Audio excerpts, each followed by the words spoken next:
Tekanan diplomasi kembali mengguncang politik Israel. Pemerintah negeri itu meminta koalisi yang berkuasa untuk menangguhkan rancangan undang-undang pencaplokan tepi barat, wilayah yang sejak lama menjadi sumber konflik berkepanjangan.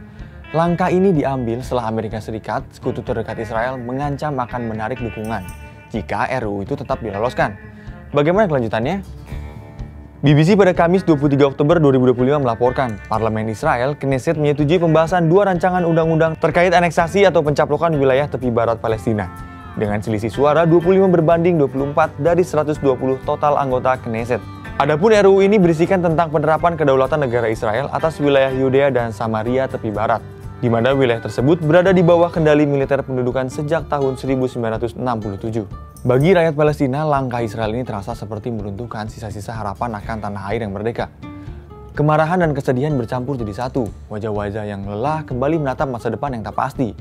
Dunia internasional pun bereaksi keras, kecaman datang silih berganti, menyebut pencaplokan tepi barat sebagai pelanggaran terang-terangan terhadap hukum internasional dan resolusi PBB.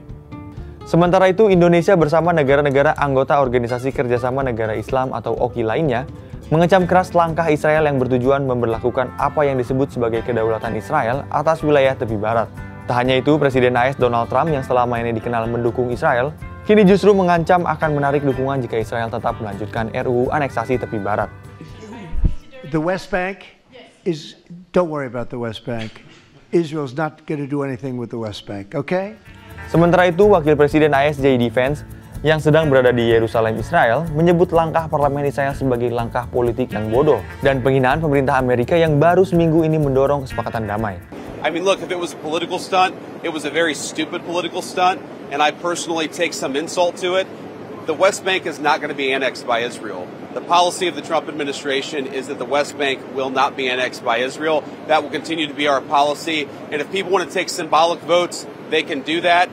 But we certainly weren't happy about it. Thank you. Merespon banyaknya kecaman ini, Perdana Menteri Israel Benjamin Netanyahu telah memerintahkan penundaan RUU aneksasi tepi barat. Netanyahu juga menegaskan, langkah yang menuai banyak kritikan ini sebagai provokasi politik yang disengaja oleh oposisi untuk memicu perpecahan selama kunjungan Wakil Presiden JD Vance ke Yerusalem. Karena dua RUU tersebut disponsori oleh anggota-anggota oposisi di Knesset. Rancangan undang-undang pencaplokan tepi barat bukan sekedar urusan politik dalam negeri. Di baliknya ada pertaruhan yang jauh lebih besar, yakni masa depan dua bangsa yang telah lama hidup dalam ketegangan, serta stabilitas kawasan yang rapuh oleh sejarah panjang konflik. Jika Israel tetap melangkah, resiko kehilangan kepercayaan bahkan dari sekutu terdekatnya, Amerika Serikat kian nyata. Pada akhirnya persoalan ini bukan hanya tentang batas wilayah atau kekuasaan, tetapi tentang kemanusiaan, tentang bagaimana dua bangsa bisa belajar hidup berdampingan dalam damai. Pertanyaannya, apakah langkah ini akan membawa harapan baru atau justru memperdalam luka lama?